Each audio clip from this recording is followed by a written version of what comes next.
창세기 29장 31절에서 35절의 말씀입니다.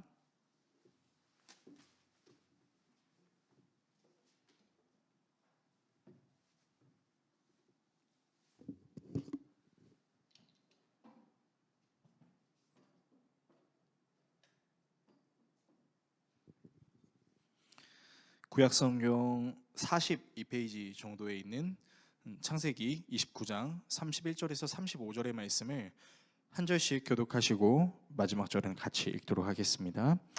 여호와께서 레아가 사랑받지 못함을 보시고 그의 태를 여셨으나 라헬은 자녀가 없었더라. 레아가 임신하여 아들을 낳고 그 이름을 르우벤이라 하여 이르되 여호와께서 나의 괴로움을 돌보셨으니 이제는 내 남편이 나를 사랑하리로다 하였더라. 그가 다시 임신하여 아들을 낳고 이르되 여호와께서 내가 사랑받지 못함을 들으셨으므로 내게 이 아들도 주셨도다 하고 그의 이름을 시몬이라 하였으며 그가 또 임신하여 아들을 낳고 이르되 내가 그에게 새 아들을 낳았으니 내 남편이 지금부터 나와 연합하리로다 하고 그의 이름을 레위라 하였으며, 같이 읽습니다.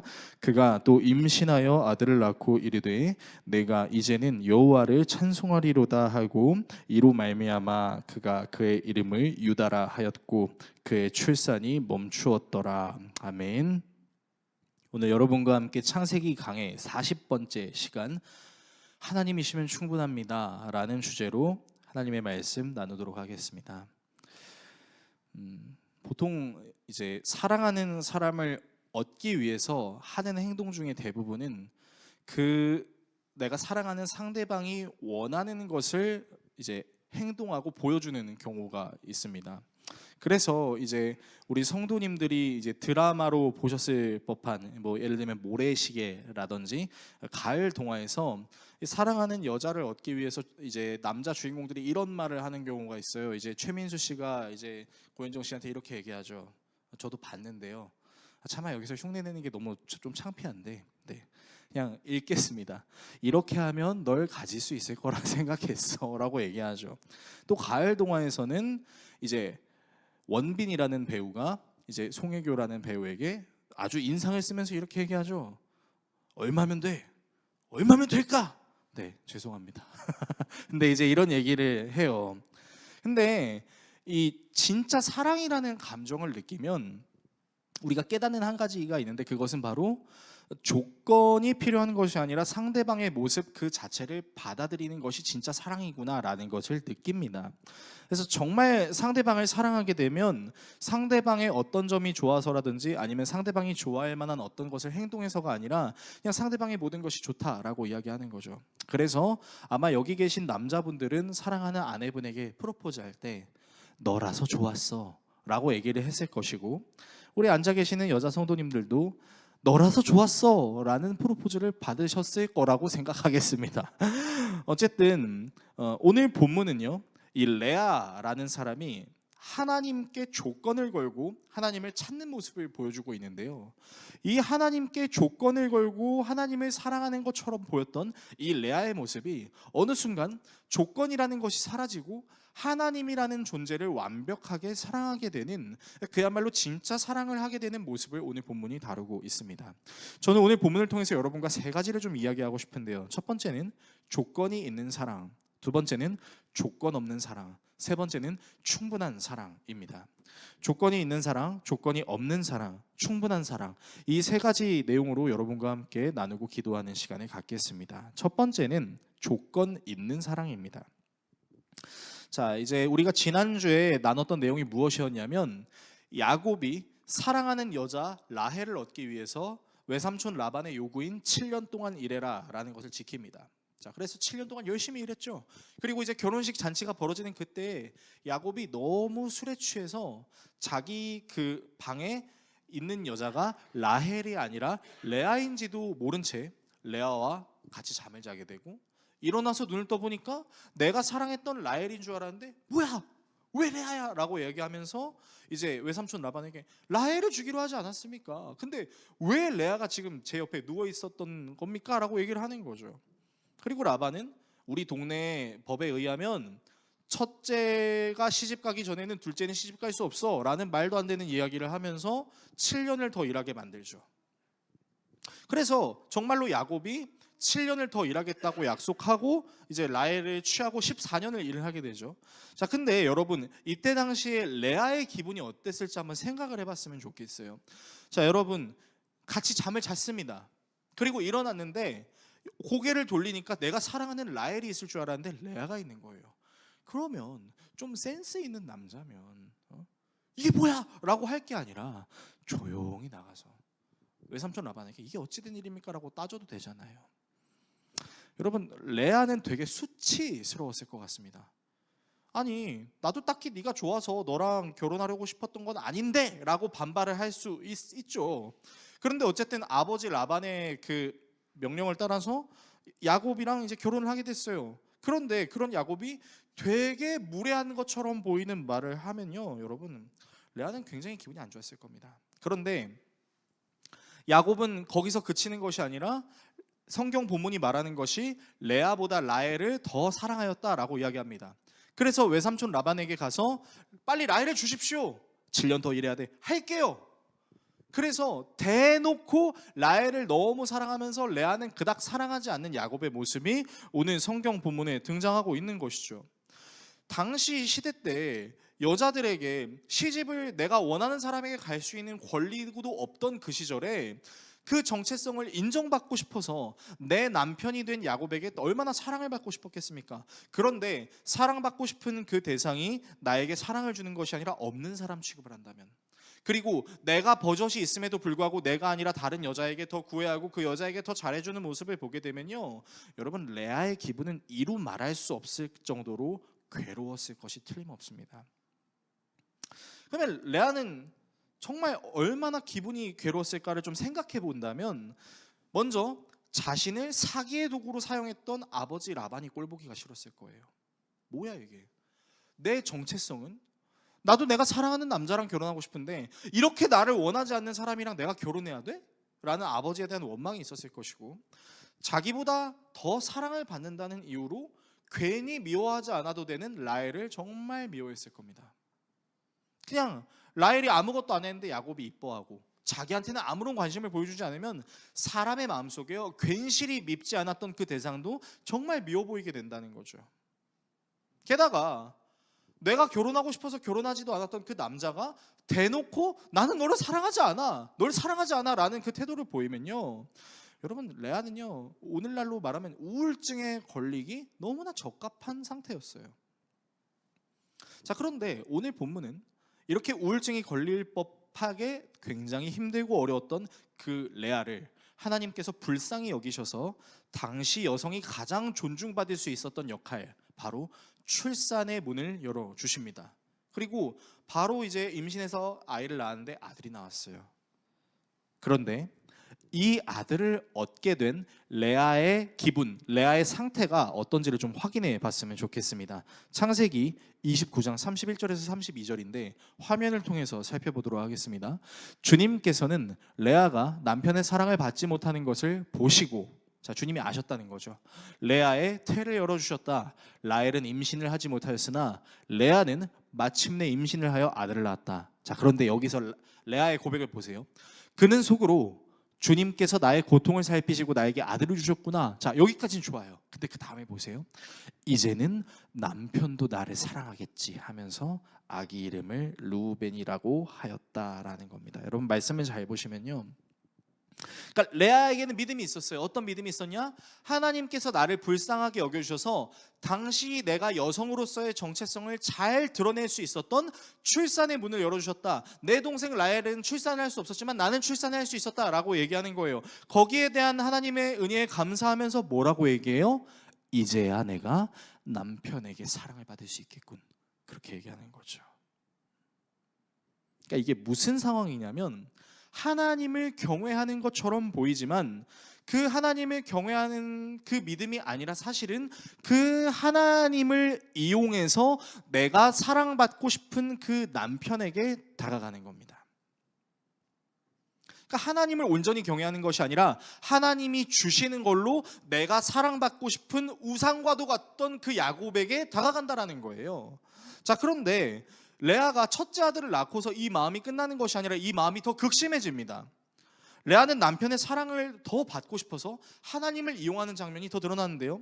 오늘 본문 33절은 이렇게 이야기하고 있습니다.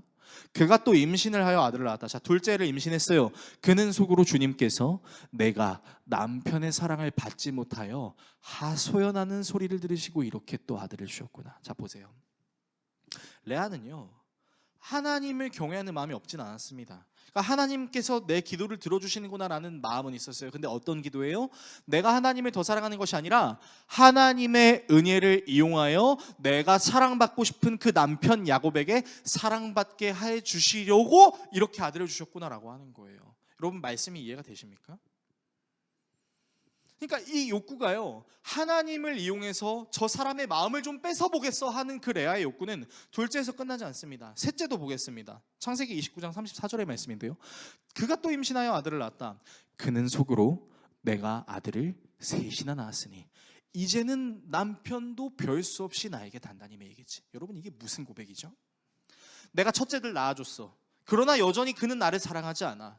나를 보지 않아. 내가 둘째를 낳아줬어. 그래도 그는 나를 사랑하지 않아. 내가 이제 셋째까지 낳았으니 이제는 나를 좀 사랑하겠지? 라고 레아가 생각하고 있는 거예요. 그러니까 여러분, 이런 레아의 모습을 보면서 우리가 확실하게 알 수 있는 게 있는데, 여러분, 이거를 우리의 신앙에 한번 적용해 보자면 우리는 하나님께 항상 이렇게 기도하는 경우가 있습니다. 비신자든 그리스도인들이든 비그리스도인들이든 그리스도인들이든 모두가 공통적으로 고백하는 게 있는데, 그게 뭐냐면 하나님께서 제 이 기도 제목만 들어주시면 제가 하나님을 좀 더 믿어보겠습니다라는 기도예요. 이런 거죠. 하나님, 저한테 문제가 생겼어요. 이 문제 하나님께서 어떻게 해결하신지 좀 보겠습니다. 해결해 주시면 하나님이라고 믿을게요. 그래서 해결해 줬어요. 근데 거기서 끝나지가 않는다는 거죠. 하나님 이거 해결해 주시네. 이것도 한번 해결해 주실래요? 저것도 한번 해결해 주실래요? 그러면 제가 하나님 한번 믿어보겠습니다라고 생각하지만 그 마음속에는 사실은 하나님을 경외하고 싶은 것이 아니라 그 하나님의 능력을 이용해서 내가 얻고자 하는 것을 얻기 위한 나의 욕망이 우상화되어 있다는 것을 우리는 알 수 있다는 거예요. 그러니까 여러분, 우리는 하나님을 믿으면서 우리의 마음속에 이런 마음은 없는지를 좀 돌아봐야 된다는 거죠. 이게 어떤 영화에서 나왔는지, 어떤 드라마에서 나왔는지, 어떤 인물한테서 나왔는지는 모르겠지만 되게 유명한 말이 있습니다. 여러분이 다 아시는 말인데, 인간의 욕심은 끝이 없고 그 다음에 뭐라고 나오냐면 같은 실수를 반복한다 그래요. 근데 저는 이 레아의 모습이 정말 그런 모습인 것 같죠. 내가 하나님을 정말 한번 경외해 보겠어요. 하나님 이것만 들어주시면 내가 하나님 말씀 잘 들어볼게요 라고 말하는 것처럼 보이지만 욕심이 끝이 없죠. 계속 아들을 낳아. 하나님, 내 고통을 봐주셔서 감사합니다. 하나님, 내 신음하는 소리를 들어주셔서 감사합니다. 하나님, 내가 이제는 저 남편이 나를 좀 보겠지라고 생각할 수 있게 해주셔서 감사합니다. 내가 원하는 그 욕심을 채워주신 하나님께만 감사하는, 그래서 사실은 하나님을 온전히 경외하는 것이 아니라 하나님을 이용하여 내 욕심을 채우고자 하는 레아의 믿음처럼 보이는 욕망을 우리는 볼 수 있다는 거죠. 제가 이제 사역을 하다가 한번 되게 힘들었던 1년을 보냈던 적이 있었어요. 이제 교통사고가 나서 제 간이 이제 여러 조각으로 찢어졌던 경험도 있었고, 그리고 이제 정말 커다란 종양이 난 적도 있었고, 병원에 입원해야 될 정도로 당뇨병이 심하게 나왔던, 그래서 이 모든 사건들이 1년 만에 있어서 제가 되게 우울했던 적이 있었습니다. 그때 이제 한 청년이 이제 저한테 바랬던 게 있는데, 뭐냐면 목사님 건강을 회복하기 위해서 우리 운동을 한번 시작해봤으면 좋겠어요. 그래서 무슨 운동 하면 좋을까 했더니 이제 사이클을 추천해 주는 거예요. 그러니까 이제 여러분들이 잘 아시는 것처럼 이제 자전거가 좀 구부정하게 생겨서 이렇게 타야 되는 자전거예요. 그러니까 핸들이 이렇게 갈고리처럼 생긴 그 로드 자전거라고 하거든요. 이제 그 자전거를 이제 시작해 보라고 하는 거예요. 저는 자전거가 없는데요. 이러니까 청년이 입문용 로드 자전거를 하나 줬습니다. 탔는데 너무 재밌는 거예요. 그래서 이제 로드 자전거를 막 타기 시작했습니다. 근데 이제 자전거를 타니까요, 여러분, 사이클에는요 생각보다 필요한 장비들이 굉장히 많습니다. 일단 헬멧이 필요해요. 내 머리를 보호해야 되는 헬멧이 필요하고, 그 바람을 보호해주는 고글이 있어야 됩니다. 마스크도 있어야 되고요. 그리고 여러분 라이딩 하시는 분들 보시면 알겠지만 쫄쫄이를 입어야 돼요. 그러니까 이제 라이딩을 모르시는 분들은 왜 저걸 입냐 이러는데, 여러분 쫄쫄이를 입어야 바람 저항을 줄일 수 있습니다. 쫄쫄이도 입어야 되죠. 그리고 패드 바지를 입어야 됩니다. 그러니까 로드 자전거는 안장이 되게 날렵하게 생겨가지고 오래 앉으면 되게 아파요. 근데 여러분 그거 아세요? 펑퍼짐한 안장은 오히려 라이딩에 해를 입혀줍니다.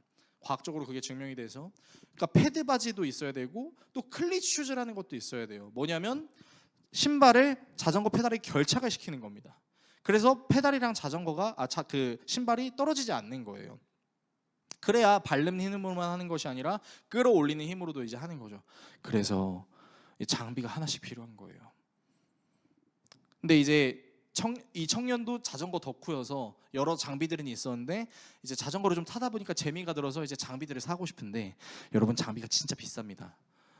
그래서 제가 이제 아내에게 얘기하기 시작했어요. 저는 와카남이거든요. 와이프 카드 쓰는 남자라고 해서 줄여서 와카남인데, 이제 우리 가정의 경제를 아내가 가지고 있으니까 이제 아내한테 얘기하는 거예요. 여보, 나 로드 자전거를 더 열심히 타고 싶어. 그래서 곡을 좀 사줘. 그리고 장비 좀 사줘. 그러니까 이제 아내가 그러는 거죠. 아니 무슨 운동하는데 이런 장비가 필요해. 여보, 내가 하나님을 위해서 사역하잖아. 내가 나 좋으라고 이러는 거야? 내가 열심히 운동해서 내 몸을 회복해서 하나님과 사람들을 위해서 말씀을 증거해야지. 제가 정말 이랬어요. 그래서 제 아내가 고글도 사주고 장갑도 사주고 신발도 사주다가 나중엔 이게 어디까지 가기 시작하냐면, 이제 자전거를 바꾸는 걸 이제 기변이라고 하거든요. 이제 자전거로 바꾸고 싶은 거예요. 제가 처음에 갖고 있었던 입문용 자전거는 이제 신가 구매가가 당시 이제 60만 원이었는데, 여러분 자전거가 진짜 비쌉니다. 그러니까 좀 괜찮은 자전거, 그러니까 소위 말해서 이제 카본 재질로 만들어진 자전거는요, 못해도 기본 5, 600만 원 합니다. 그리고 이제 기함급이라고 해서 1000만 원이 넘는 자전거도 있어요. 여러분들 이제 자전거 보시면, 여러분들 운전하실 때 옆에 자전거 타는 사람들 있으면 조심하세요. 여러분들의 차보다 그 자전거가 더 비쌀 수도 있습니다. 그래서 이제 기변을 너무 하고 싶어서 중고 시장을 보니까 한 500만 원 정도 하는 자전거를 200만 원에 팔고 있는 게 보이는 거예요. 눈이 확 돌아간 거죠. 그래서 아내한테 얘기했습니다. 여보, 나 이제 입문용으로는 만족할 수 없어. 나도 카본 자전거가 필요해. 얼마야? 여보, 놀라지 마. 신 자전거 가격이 500만 원짜리야. 그러니까 얼마냐고. 200만 원 이렇게 얘기하니까 아내가 정신 나간 사람처럼 저를 쳐다보더라고요. 그렇지만 사줬습니다. 어떻게 제가 얘기했을까요? 여보, 나 좋자고 하는 거야? 하나님의 영광과 사람들에게 온전한 사역을 하기 위해서 내 건강을 지켜야 될 거 아니야. 자전거가 필요해. 그래서 정말로 아내가 자전거를 사줬어요. 여기서 욕심이 끝나지 않더라고요. 이번에는 휠을 바꾸고 싶더라고요. 여러분 자동차에도 휠이 있는 것처럼 자전거에도 휠이 있는데, 비싼 자전거 휠은 800만 원 정도 합니다. 제가 미쳤다고 800만 원짜리를 이제 사달라는 얘기는 못하고, 800만 원짜리의 효능을 어느 정도 낼 수 있는 가성비 휠을 또 아내한테 사달라고 한 거예요. 그래서 제 아내가 못해도 제 건강을 위해서 이 자전거에 쏟은 돈만 진짜 한 3, 400만 원 정도는 됐을 겁니다. 그런데 그때마다 제가 어떻게 했다고요? 여보, 나 좋자고 하는 거야? 하나님의 영광과 이 땅에 하나님의 나라를 함께 이루어갈 공동체를 만들기 위해서 건강을 잘 챙겨야지. 여러분 저는요, 하나님을 이용해서 내 욕심을 채운 사람에 불과했던 것이죠. 여러분은 어떠신가요? 우리는 은연중에 하나님의 영광을 위해서요 라고 이야기하지만, 사실은 그게 정말 하나님의 영광이 아니라 내가 갖고 싶었고 내가 원하는 것을 이루려는 나의 욕망도 있었다는 것을 우리는 알게 됩니다. 심지어 그것이 교회를 위해서 열심히 하는 봉사인 것처럼 보이지만, 사실은 봉사가 아니라 그 안에서 사람들에게 인정받고 싶고, 그 안에서 나 정도 돼야, 이 정도 돼야 나는 신앙인이라고 말할 수 있어 라고 말하는 그 교만의 우상도 존재할 수 있다는 거죠. 레아는 이렇게 조건 있는 사랑으로 하나님을 찾았었습니다. 두 번째입니다. 하나님을 조건이 없이 사랑하는 것입니다. 자, 이렇게 하나님을 향해서 조건을 달고 있었던 레아, 내가 내 남편에게 사랑받을 수 있도록 하나님 나에게 아들을 주세요라고 기도했던 그 레아의 기도가 어느 순간 너무나 신기하리만큼 완전히 180도 뒤바뀐 기도로 변하게 됩니다. 사실 레아는 첫째 아들 르우벤을 낳았을 때도, 둘째 아들 시몬을 낳았을 때도, 셋째 아들 레위를 낳았을 때도 그 속에서 사실은 하나님을 원하는 것이 아니라 사실은 하나님을 통해서 자신의 만족을 얻고 싶어 했던 거였죠. 하나님이 내 고통을 보시고 남편을 사랑할 수 있게 르우벤을 주셨고, 하나님께서 내 고통의 신음소리를 들으시고 야곱에게 사랑을 받을 수 있도록 시몬을 주셨고, 하나님께서 이제는 야곱이 나를 인정해 줄 거라는 그런 차원으로 레위를 주셨다라고 그렇게 생각했었어요. 그런데 넷째 아들을 낳으면서 이 레아의 심정이 완전히 변화되는 모습을 볼 수 있습니다. 본문 35절의 말씀, 이 말씀은 우리가 같이 한번 읽어봤으면 좋겠어요. 함께 읽습니다.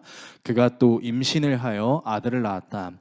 그는 속으로 이제야말로 내가 주님을 찬양하겠다 하면서 아이의 이름을 유다라고 하였다. 레아의 출산이 그쳤다. 자, 말씀을 그대로 두세요. 자, 여러분 보세요. 지금 레아가요, 계속해서 하나님께 어떻게 기도했냐면, 하나님께서 야곱에게 사랑받지 못하는 내 고통을 보셨어. 야곱에게 사랑받지 못하는 내 신음소리를 들으셨어. 야곱과 연합하지 못했던 내 모습을 보셨어. 항상 야곱의 사랑을 받기 위해 하나님을 이용했던 그 기도의 모습을 하나님께서 계속 보셨는데, 그 기도의 모습이 어떻게 바뀌었어요? 이제야말로 내가 주님을 찬양하겠다라는 기도로 바뀝니다. 여러분, 이제야말로 주님을 찬양하겠다라고 고백하는 내용에 무엇이 담겨져 있을까요?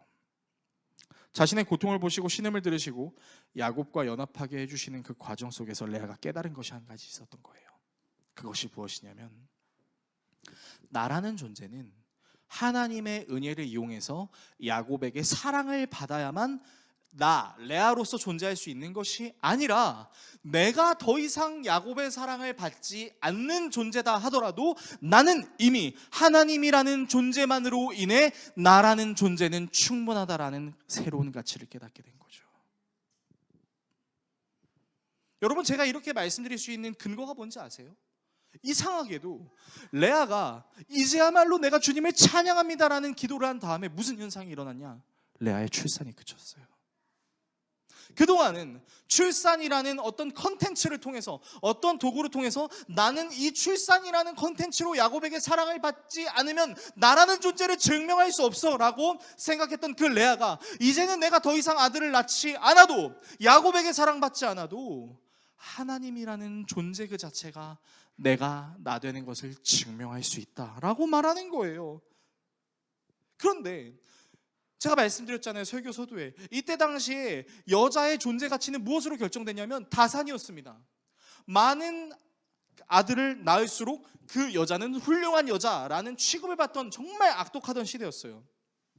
그런데 그런 시대 속에서 레아가 나는 이제 더 이상 아이를 갖지 않아도 되는 것처럼 보여지는 이 말씀, 더 이상 아들을 낳음으로 야곱에게 사랑받지 않아도 하나님이라는 그 존재 그 자체가 내가 나되게 한다라는 그 은혜가 좋게 된 거예요.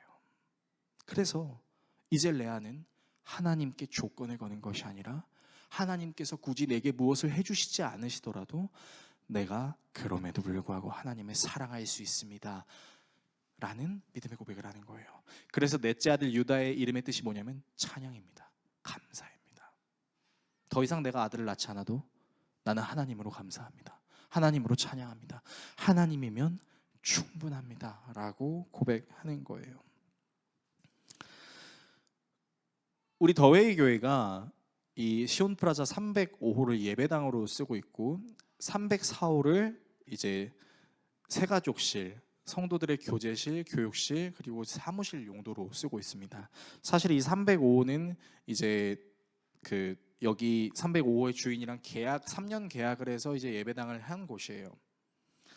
근데 이제 이곳에 하나님께서 부르셨다고 와서 이 예배당을 계약을 하고, 또 이 시온프라자의 건물주이신 한 장로님을 통해서 이 305호의 옆인 304호를 1년 동안 무상으로 쓸 수 있는 기회를 받았었어요. 그러니까 너무 감사했어요. 무엇이 감사했냐면, 하나님께서 예배당만 사용하라고 하는 것이 아니라 성도들이랑 같이 식사하고 새 가족들을 반갑게 맞이할 수 있고 또 그곳에서 우리 성도들끼리 교제하고 또 교육할 수 있는 그런 공간을 주셨구나. 감사합니다 라고 했습니다. 그런데요, 시간이 참 야속하게 너무나 빨리 흘러서 이제 그 건물주분께서 약속하셨던 기한이 이제 얼마 남지 않았습니다. 그래서 이제 제 마음속에 어떻게 해야 될까? 이 건물주분이랑 좀 대화를 잘해서 이 304호, 우리에게 너무나 필요한 다음 세대의 예배의 장소도 이제 마련해야 되는데 그 예배의 장소가 필요한 이곳을 정말 잘 주셨으면 좋겠다라는 생각이 들어서 이제 건물주분과 이제 통화를 했습니다. 그런데요, 이제 건물주분이랑 이제 새해 복 많이 받으세요 이제 통화하는데 그분이 이러시는 거예요. 목사님, 기도해 주셔서 감사해요. 그러면서 목사님이 기도해 주신 덕분에 이 시온 프라자의 공실들이 다 팔리는 것 같습니다라고 얘기하는 거예요. 자, 그런데요, 여러분 제 마음이 어떻게 되는지 아세요? 정말 솔직하게 얘기하면 장로님 정말 축하드립니다. 잘 됐습니다라고 말은 했어요. 그런데 제 마음속에 무슨 마음이 있었는지 아세요? 304호는 안 팔렸으면 좋겠는데. 여러분 제 마음이 그랬어요. 제가 왜 그런 마음이 들었겠어요? 여기 우리 교회 공간으로 무상으로 사용하고 있으니까 나중에 무상은 아니더라도 일정 임대료를 지불하더라도 어쨌든 이 공간을 잃고 싶지 않으니까. 근데 그 장로님은 굳게 믿고 있죠. 뭘요? 목사라는 제가 건물주이신 분의 소원대로 이곳의 공실이 다 팔렸으면 좋겠다라고 기도해 주신 줄로 믿고 있습니다. 물론 저는 기도를 안 하진 않았습니다. 그런데 기도했는데 그래서 그 기도의 결과대로 공실들이 팔렸으니 기뻐해야 되는데 제 마음속에 기쁘지가 않은 거예요. 그럼 304호 어떻게 해야 되지? 그런데요, 그 마음이 드는 순간 얼마나 제가 사실은 레아와 같이 나에게 무언가를 주시는 그 하나님을 내가 경외하고 있었구나라는 것을 오늘 본문을 준비하면서 깨달았어요. 저는 제 아내와 함께 거북섬이라는 도시로 오면서 아무것도 갖고 오지 않았습니다. 그냥 아내랑 아무것도 갖고 오지 않고 여기 와서 어디에서 교회를 해야 될까 열심히 발로 뛰면서 어디가 임대료가 더 쌀까, 어디에서 해야 될까 막 그런 거 연구하고 그러던 가운데 저와 제 아내의 능력과는 관계없이 하나님께서 채워주신 부분으로 여기까지 왔습니다. 그런데 그때 이제 고백했던 것이 하나님, 아무것도 없는 저에게 채워주신 하나님 감사합니다가 아니라 하나님이시기 때문에 이런 상황과 환경이 벌어질 수 있으니 하나님만 예배하는 사람이 되게 해주세요. 그렇게 기도했었거든요. 그런데 시간이 흐르고 현실적인 문제와 압박이 저에게 다가오니까요, 제 마음속에 어떤 생각이 들어요? 안 팔렸으면 좋겠다. 그게 건물주분의 기도 제목임에도 불구하고 더 썼으면 좋겠다. 하나님 어떻게 해요? 하나님 안 주세요? 어느 순간 저도 모르게 조건을 걸고 하나님을 경외하고 하나님을 사랑한다고 말은 하지만 사실은 하나님 제 마음속에 이거 더 채워줬으면 좋겠어요 하는 그런 생각이 있는 거예요. 우리 더웨이교회 성도들에게 미안한 말씀 하나 드리도록 하겠습니다. 여러분, 우리는요 304호 쓸 수도 있고 못 쓸 수도 있습니다. 썼으면 좋겠다고 얘기하시는 성도님들도 분명 계실 거고, 제가 어떻게든 능력을 발휘해서 건물주와 내지는 304호를 구매한 구매자와 잘 얘기를 해서 저 304호를 더 잘 썼으면 좋겠다라고 생각하시는 분들도 계실 겁니다. 근데 제가 죄송한 말씀 하나 드리도록 하겠습니다. 우리는 저 304호를 쓰지 못하게 될 수도 있습니다. 그런데요, 304호를 쓰지 못한다고 해서 하나님이 우리를 사랑하지 않는 건 아니라고 말씀드리고 싶습니다. 저곳을 사용하지 못하게 되더라도 하나님께서는 내가 생각하지도 못한, 내가 미처 기도하지도 못하는 방법대로 우리에게 채워주실 것이라고 생각합니다. 왜요? 하나님이면 충분하니까요. 우리가 그렇게 외쳐왔으니까요. 하나님, 저희를 이곳으로 보내주시고 이곳에서 신앙생활하게 하시고 성장하게 하신 그 하나님은 모든 것을 다 하실 수 있기 때문에 나에게 무언가를 해주시는 그 하나님을 내가 숭배하는 것이 아니라 모든 것이 가능한 그 하나님 자체만으로 저는 충분합니다 라고 레아와 고백할 수 있는 그 믿음을 저와 우리 모두에게 주십시오라는 그런 마음의 변화가 사실은 우리에게도 필요하다는 것이죠. 여러분들의 삶은 어떠신가요? 사실 우리는 참 고통스러운 삶을 살고 있죠. 분명히 하나님께서 말씀하셨어요. 아무것도 염려하지 말라고. 그런데 어떻게 염려를 안 할 수가 있습니까? 우리는 우리의 먹고 사는 문제, 앞으로 보이지 않는 나의 미래, 그리고 여전히 채워지지 않는 밑빠진 독과 같은 계속해서 새어나가는 그런 모든 상황과 환경 속에서 염려하지 않을 수밖에 없는 그 나의 연약함 속에서 하나님 정말 나에게 역사하세요? 하나님 정말 살아계신 거 맞으세요? 라고 의문을 가질 수 있는 바로 그때 오늘 말씀은 우리에게 뭐라고 얘기하냐면, 그럼에도 불구하고 하나님만으로 충분합니다라고 얘기할 수 있는 너희가 됐으면 좋겠다라고 하나님께서 우리에게 말씀하고 계신다는 사실입니다.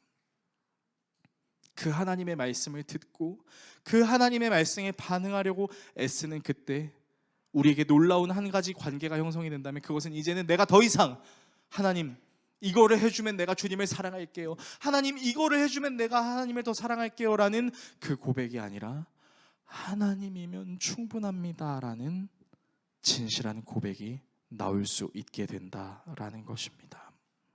설교를 정리하겠습니다. 마지막, 하나님이면 충분하다입니다. 여러분, 우리는 하나님을 믿을 때 이렇게 믿어요. 하나님 정말 역사하실 수 있을까? 하나님 정말 하실 수 있을까가 아니라, 아니야, 하나님은 모든 것을 아시고 모든 것이 가능하시고 어디에나 계시고 오류가 없으시고 완전하신 그런 분이야 라고 우리는 믿습니다. 그런데 그렇게 믿으면서도 사실 우리 마음속에는 무엇이 있냐면, 하나님, 근데 이거 좀만 더 해주세요. 하나님, 제 건강도 좀 낫게 해주시고요, 제 지갑도 좀 채워주시고요, 가능하면 우리가 살고 있는 이 세상 속에서 되도록 아픈 일은 경험하지 않을 수 있도록 되도록 좋은 일만 주님 해주셨으면 좋겠어요 라는 마음이 솔직하게 있습니다.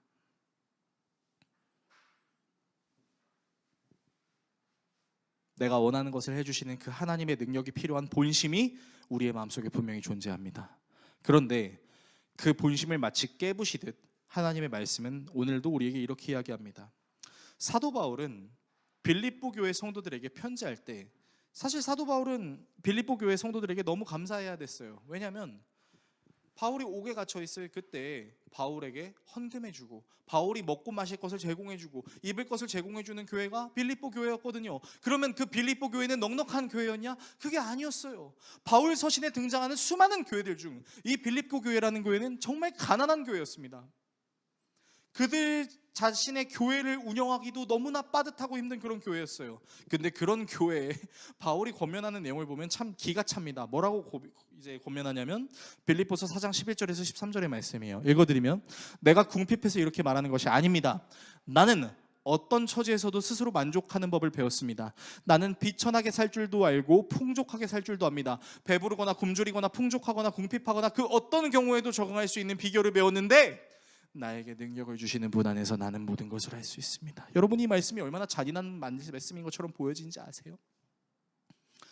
바울이 그렇게 얘기하면 안 되죠. 가난하고 힘들었던, 그러나 자신들의 교회를 개척해준 그 바울에게, 자신들의 그 교회가 생길 수 있도록 바울에게 협력했던 그들에게 바울은 이렇게 얘기해야 되죠. 여러분, 너무 힘들죠. 아니, 그렇지만 조금만 버티세요. 하나님이 도와주실 거예요. 여러분들의 물질의 영역, 여러분들의 건강의 영역, 여러분들의 보이지 않는 미래의 영역, 하나님께 맡기면 하나님이 다 들어줄 거예요 라고 그렇게 얘기해야 되잖아요. 그런데 바울은 그렇게 얘기 안 했다고요. 여러분, 저도 가난해 봤거든요. 저도 배불러 봤어요. 그런데요, 가난해도 배불러도 하나님이면 충분해요 라고 지금 그렇게 바울이 얘기하고 있는 거예요. 그런데 이 말도 안 되는 폭력적인 말씀에 너무나 신기하리만큼 빌립보 교회 성도들은 아멘으로 반응합니다. 그리고 그 빌립보 교회 성도들의 헌신과 섬김을 통해서 하나님이 찾으시는 한 영혼이 돌아오는 놀라운 역사들이 일어나게 돼요. 우리 교회 성도들을 위해서 기도하면서 그런 기도를 했었습니다. 개척을 준비할 때, 하나님, 우리 교회는 힘이 없고 연약하고 아프고 정말 도움이 필요한 그런 사람들이 와서 하나님이라는 존재를 경험하고 그 하나님께서 이 어렵고 힘든 상황 가운데 하나님의 능력이 무엇인지를 경험할 수 있는 그 은혜를 경험하게 해주세요. 그렇게 기도했는데 하나님 너무 대단하세요. 정말 저의 그런 기도의 제목을 너무 잘 응답해 주셔서 저희 교회에 정말 힘들고 어려운 그런 상황을 지내고 계신 성도들이 꽤 있습니다. 저는 솔직히 그렇게 기도하고 싶습니다. 여러분, 우리가 기도하면 하나님은 우리의 건강을 회복시켜 줄 거예요. 여러분, 우리가 기도하면 우리의 지갑이 채워질 거예요. 여러분, 우리가 기도하면 보이지 않는 그 미래도 하나님께서 찬란한 꽃길과 같은 미래로 바꿔주실 거예요 라고 그렇게 날마다 기도하고 그렇게 역사하시는 하나님을 너무 경험하고 싶습니다. 그런데 그렇게 기도하는 가운데 나도 모르게 사실은 하나님 자체를 사랑하는 것이 아니라 그 하나님을 통해서 얻게 되는 그 무언가를 더 사랑하게 될까 봐 두려운 마음도 있습니다. 그래서 두 가지 마음이 존재해요. 어떤 마음이 존재하냐면 우리가 기도하는 모든 것이 정말로 이루어졌으면 좋겠다는 마음과 더불어 이 기도의 이루어짐 가운데에서 우리가 하나님을 통해 자꾸만 우리가 얻고 싶은 것을 원하는 마음으로 기도하는 것이 아니라 하나님만으로도 충분해요라고 말할 수 있는 단 한 사람이 발견될 수 있는 그 교회, 하나님 바로 그 교회가 우리 더웨이 교회가 되게 해주세요라고 기도하는, 그리고 우리 더웨이 교회뿐만 아니라 이 세상에 존재하는 모든 교회의 성도들이 나는 하나님만으로 충분합니다라고 말할 수 있는 믿음의 사람들로 거듭나는 놀라운 역사가 항상 일어났으면 좋겠다, 그런 마음이 있어요.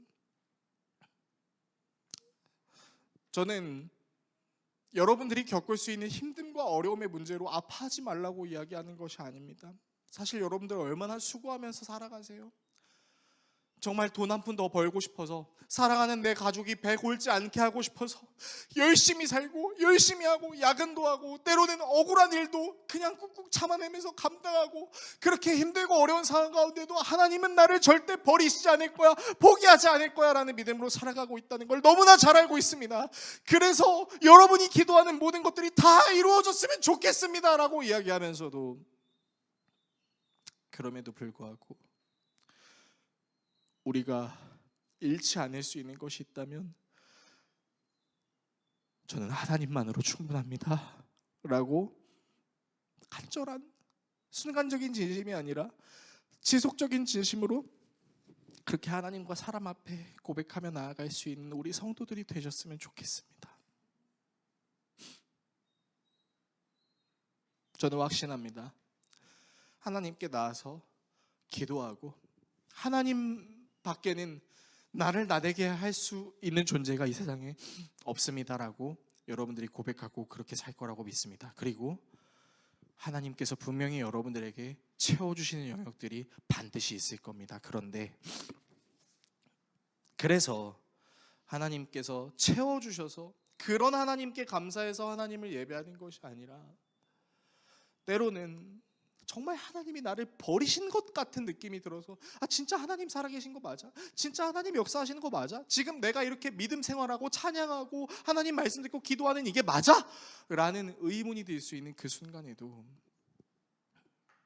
두 눈을 질끈 감고 보이지 않는 영역 속에서 오직 하나님 한 분만을 생각하며 하나님 한 분이면 충분합니다.